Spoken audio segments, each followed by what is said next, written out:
Hey guys, it is looking like kind of a rainy Sunday for doors open here. It's a bit of a shame, but spent some time cleaning up my hard drives. And you know, I've only got so much space, so I've been deleting some of the older videos and putting all the edited videos into one folder that I can easily look at. Like this day. Also, you know, if I need to add a title to a video, I can. I didn't think I was going to see this cat all the time. But over the years, made friends with Rainbow. And remembering when Uber was good, 3.5 hours, $80. Pretty decent. Yeah, this is like a year after knowing Rainbow. Sometimes just coming into my apartment and hanging out. What a funny cat. Rainbow's still alive as far as I know. But anyways, around 3:30, the rain had died down enough that I felt like going out. There's a walking tour that I'm going to join. Oh, and I briefly paused while I was passing Kensington Market. It's supposed to be Pedestrian Sunday today, but the BIA just like canceled it, I guess. They're like, oh, we gotta schedule programming and stuff. It's like, you don't need any of that. Just don't let cars in. That's all you really need. So, seems like it's a little bit like, there's a lot of stupid people over there. But whatever. So yeah, doors open. I'm going on the walking tour. I saw a comment for a tour that's being guided by Liminal Assembly. So, you know, you're getting lost in the path. We're going to be pointed out all the liminal spaces within the path. It's fitting that we're meeting in the atrium here because it's a little bit on the decline, it feels like, ever since the bus terminal closed. Even the McDonald's has left. It used to be pretty poppin' in here, but it is kind of not anymore. And it is Sunday, so I think some of these restaurants would be open if it was like the weekday, but not today. So yeah, that's our tour guide, REA, and we're starting off just right in the atrium where we met up, pointing out this corner. It's like, yeah, kind of a weird space, right? Some of the doors don't meet up with the floor, and just a little bit of history. I already like covered it in my reminiscing, but pretty cool. So we continue to walk through. I was like, yo, a hypebeast store. Interesting. And next to that is this water fountain. And the guy doing the tour guiding, he's like really good at this. He's like weaving in the liminal space and like weird feelings, vibes, if you would, about how these like weird architectural designs make us feel. And I've noticed this before, how like it's weird that there's this little nook here. Like, what's the deal with that? There's a little hidden door in the back, probably to access the elevators, but weird. And then as we pass by, this used to be the pickle barrel. He's like, what do you guys think this used to be? I knew, but I think it's a little bit like, you know, he's not asking you actually. He's trying to set up the vibe of like, oh, you know, things used to be here and be different. I guess he's talking about like the nostalgic aspect of liminal spaces, and you know, these spaces either served a purpose or maybe they never did. I don't know. And then he kind of prepped us to go through the Eaton Center. This isn't really a liminal space, but it's a big section of the path that we kind of just have to make our way through. And it does kind of highlight how weird it is that the atrium is like almost dead in comparison. There's so many people in the Eaton Center, but I guess, like, I don't know why no one goes to the atrium. I guess there's just no good stores that you would want to visit, really. I'm not sure why anyone goes to the Eaton Center either, though. It's just a bunch of overpriced clothing stores. Although there's Treehouse Toys, I was like, whoa, look at all these Pokemon plush. Here, they got Pokemon in there. Oh, this is a nice little addition. Some lockers. Paid lockers. Yeah. So now we're going to pass through the oldest section of the path. This is before the path was even like conceived of as a thing. They wanted to connect the Eden Center to the Simpsons building, or the Hudson Bay down here. It was kind of neat. He posed a question: is the path a natural creation or unnatural? And I initially said unnatural, but if an ant digs their ant hills and their ant colony underground, that's a natural thing, right? So perhaps the path is a natural consequence of our nature, our urge to dig, to be underground occasionally. Maybe. So now we're in the Hudson's Bay, which is, as you can see, closing. About a week left, apparently. Most of the prices are around 50% off, which, looking at stuff, still is kind of expensive. Like, would you buy this jar for $30? I wouldn't. I don't know. But yeah, still lots of like bed sheets and stuff here, so maybe you could get some good deals. There's a little Zellers pop-up going on. And he talked a little bit about the history of the Hudson's Bay and how it's like 350 years old, and you can come watch it close forever. Kind of rare that you get to see an old business close like this, I guess. And then we go through a weird dip into the next section of the path. This is where things are going to start getting a little bit more liminal. And it's also one of those edge border cases where it's like, here's a map that, who maintains this? It was actually recently maintained, unfortunately, for the tour. But it uses the different wayfinding stuff, and yeah.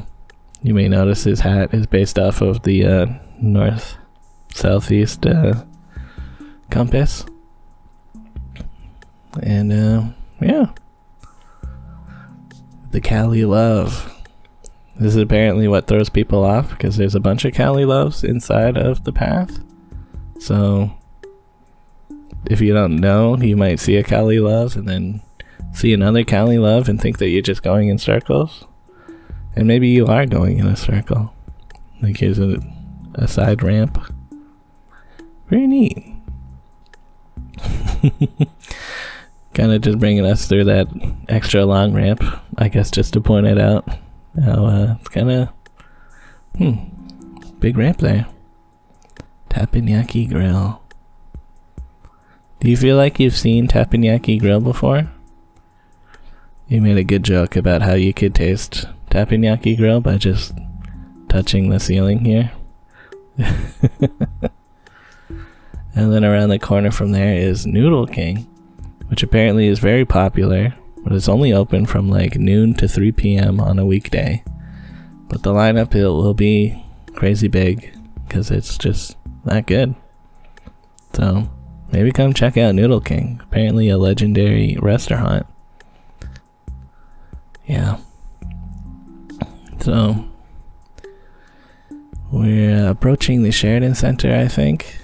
And this is the Osgood Ballroom down there. This used to be a theater, apparently.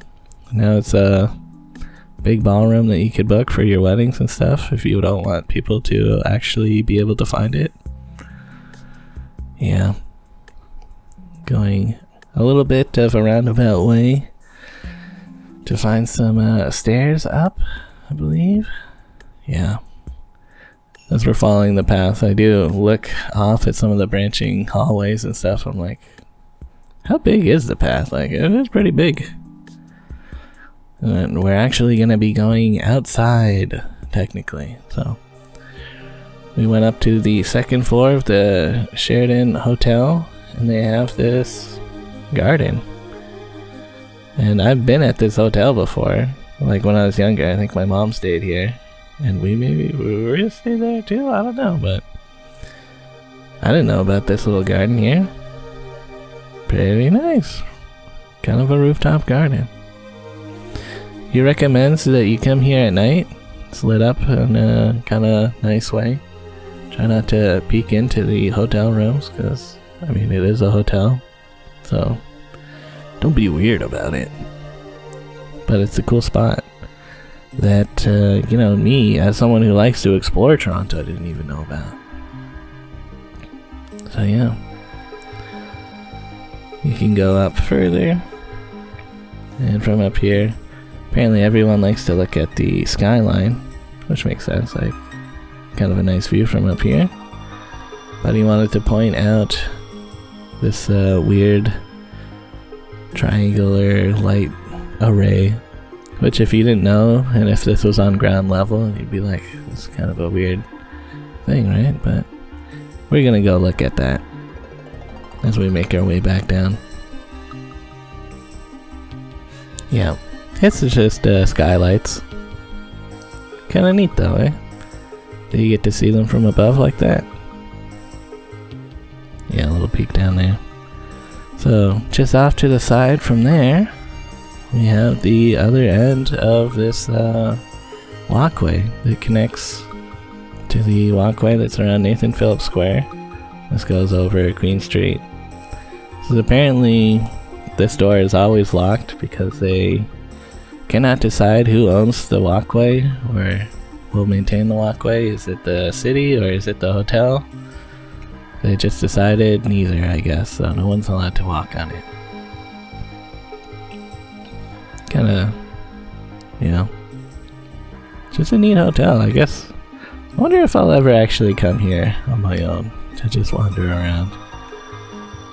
I'm not sure, but it seems like the security in the areas just kind of like look at us and they're like, well, as long as we're just moving through and don't hang out here for too long, there's no real reason to force them to move along. Here, it looks like this is the ticket booths for maybe the theater, when it was a theater. Now it's just some weird shutters that are oddly spaced apart from each other. And we continue southbound, I believe. Yeah, and this is a more modern part of the path. I think he said we were underneath of these, this weird head sculpture. And he had a whole bit to go along with it, how it's like, you know, you'll see it as a head, and then if you like look back while you're driving, it like looks like a pigeon or something. It is one of those weird, distorted, optical illusion kind of things, so it's kind of weird to look at. Oh yeah, and there was a group of gamers playing a board game down here. Honestly, pretty smart. These areas are usually pretty empty. Giant tables that would be perfect for playing a big board game on. And yeah, the path is all privately owned, so there's just a bunch of little sections that are on the edge of like whoever is supposed to be monitoring it, and I don't know. It is kind of weird. Apparently it's a little bit shady down here sometimes. You never know what you're gonna find. Crime? Perhaps? But yeah. We're mostly just walking through here. I'm looking at stuff being like, I wonder what's down there. As you can see, the tiles have changed and the lighting styles change. Sometimes it's all indirect lighting, and sometimes, a lot of the times, it's these pot lights above. So, as we got to this food court, this is apparently the best washrooms within the path. And the food exchange, I guess. I'm actually not sure what building is above us right now, but I'll probably find it one of these days. He does kind of emphasize that it's, you know, kind of neat to get lost in the path.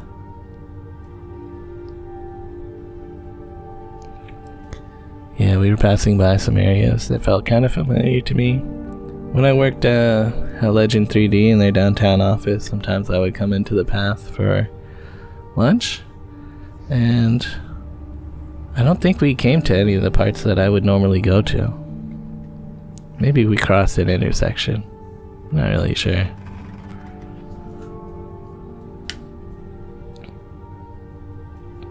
So yeah, kind of a lot of walking on this section. He joked that that was his the loneliest food court in the path.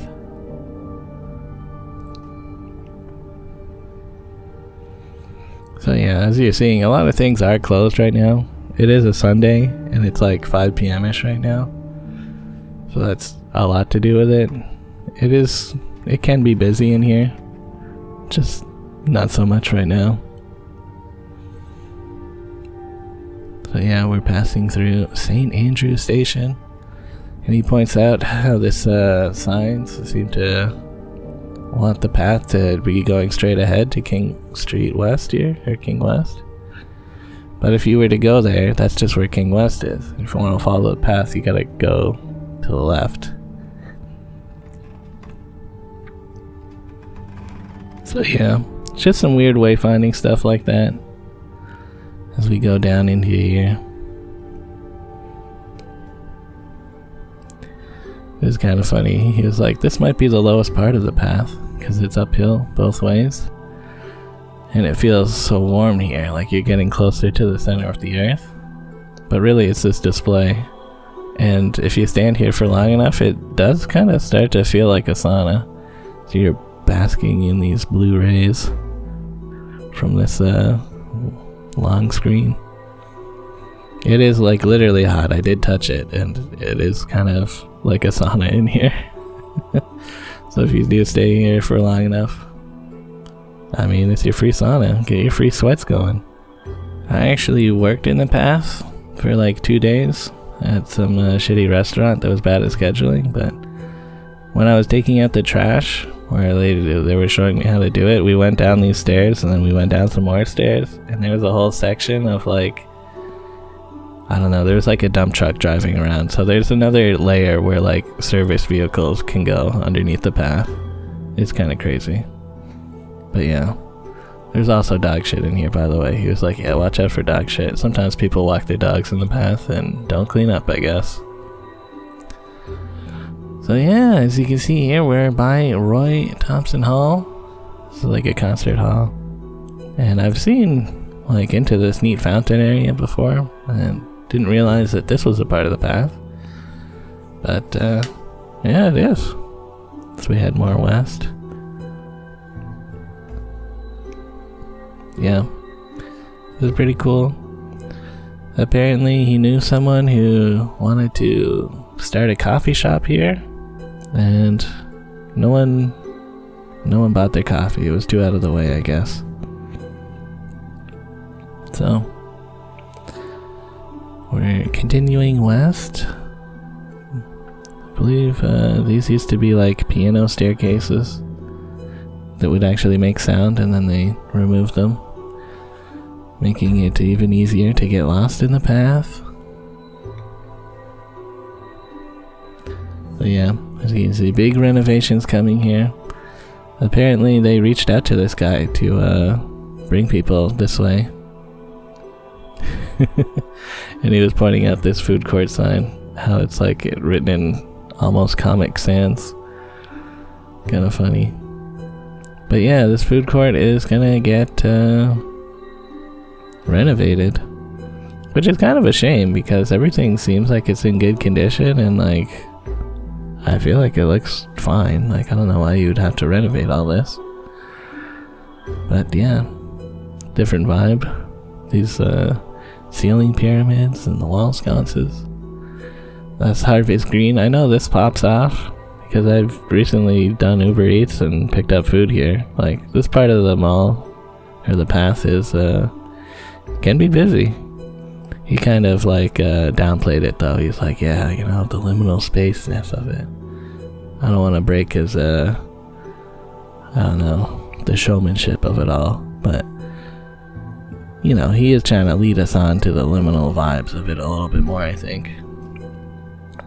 So yeah, we're underneath the Metro Hall here. This was built before amalgamation, and then when it got amalgamated, the purposes of the offices above us changed a bit. And apparently it was used as a homeless shelter for some time. I don't know, maybe it still is, but I don't really get that vibe when I've been here. I remember trying to deliver food to the Metro Hall, and I must have been pretty lost. I was trying to deliver to these doors, and someone came out and was like, "This is a secure area. You're not allowed to come in here. This is not where you're supposed to be." And I was like, "I don't know, man. I think they want me to go in there." But I probably found them. And it was probably on the street level. I think I picked up food in that food court and then thought that like maybe I wouldn't have to go back outside, but I did. Anyways, we're retracing our steps a little bit here. He's like, "Yeah, you see this red granite? Apparently, it's mildly radioactive. That's why you don't really see it anymore. But when you do see it, that's how you know it's a little bit old." So yeah, keep heading back east towards, I think we might be walking down Young Street-ish. No, actually, we're probably going to be walking down Bay Street by the time that we start heading south again. Yeah, we're underneath the First Canadian Place, which is the biggest building in Toronto, other than the CN Tower, of course, because, you know, they don't want buildings to be higher than the CN Tower to kind of maintain our skyline. But he points out how big it is, and he asked us if we could feel the weight of the building above us.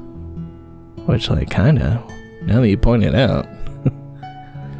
Yeah, somebody walking their dog down here, probably not picking up its shit. Some people, am I right? So yeah, another big mood shift as we go into the Toronto Dominion Center. Yeah, the lighting here is very dim compared to the rest of the path. And it's probably not always like that. So you can see there's plenty of lights that just aren't on. But since it's mostly closed, they're giving it that mostly closed feeling. The architect that designed this building actually was one of the first people that envisioned the path system and included this lower level to be expanded into the rest of the path, like had purpose walkways and stuff. And overall, pretty timeless design. You know, these materials are all original, and it looks like just a nice building. So, pretty classy down here. And he did tell a story about how the buildings above us is the first building in Toronto that it would be pretty much entirely covered in glass, and people were worried about the windows falling out or shattering. And there's a bit of an urban legend up here. There was a law office on the 24th floor, and there was a lawyer that would prove to prospective law students that the windows were unbreakable, and he would do that by throwing himself full force at the window to prove that they wouldn't fall out. And the story goes that the 13th time that he went to show people, the window frame came out, and the entire window popped out, and he fell out of the building, which is apparently a real story. Like, there's a Wikipedia article of it.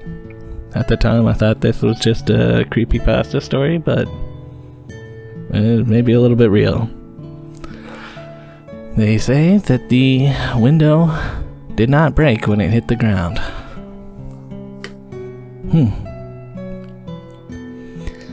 Anyways, continuing on, we're going into the RBC building. This building is rose gold from the outside, and he points out the open lobby area to the left here. Apparently, this used to have a art display. If you were down here, you'd be able to look up pretty much to the ceiling, and there's a bunch of crystal-like sculpture kind of thing hanging from the ceiling. And in the 80s, they changed it to have offices to, you know, make more revenue for the building, I guess. But if you go outside, you can still see the art hanging from the ceiling here. They didn't remove the art, they just added some offices between. This is a neat little Easter egg for you. So yeah, continuing on. I think we're heading a bit more west again, underneath the Fairmont Royal York Hotel. And it's pretty dead in here, but this used to be one of the busiest sections of the path, and again, it's one of the older sections, because it was connected underground to Union Station. Union Station used to, or like the railroad company used to own this hotel. And once it was sold to, I don't know, whoever owns it now, they sealed off the tunnel there, which is kind of a weird choice. You think it would be very convenient to have that tunnel access, but I guess for security reasons, it's easier to have fewer entrances. But this used to be so popular that you could check in down here. And these are the check-in counters. And yeah, it's kind of weird now. You can see in the glass behind it's backlit. And maybe there's a Christmas tree being stored or whatever over another partition. Who knows what's going on down there? But that is the end of the tour pretty much. I did kind of butcher it, so if you can try to look up this guy, REA, or follow him on Instagram is what he said. It's Liminal Assembly, or check out liminalassembly.ca. And you could probably email him if I don't know how often he's going to be updating that website. I tried to click on the newsletter thing, and nothing happens if you click on newsletter. But yeah, I'm just on Front Street now. I'm like, that was a pretty cool tour. Again, he had like a whole gimmick bits and stuff going to it. I kind of summarized it poorly, but it was nice.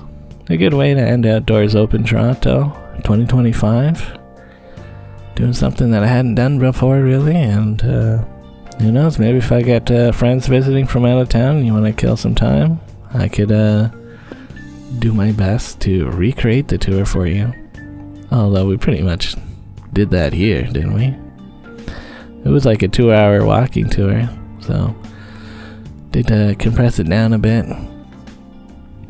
But yeah, I'm more or less just heading home. I was feeling kind of hungry though, so I did go over to the Freshco. Yeah, next to Freshco, something's going into this building. Probably another vape shop. It was a vape shop before and it got closed down. But yeah, got some chicken wings. I looked at some of these cardboard boxes.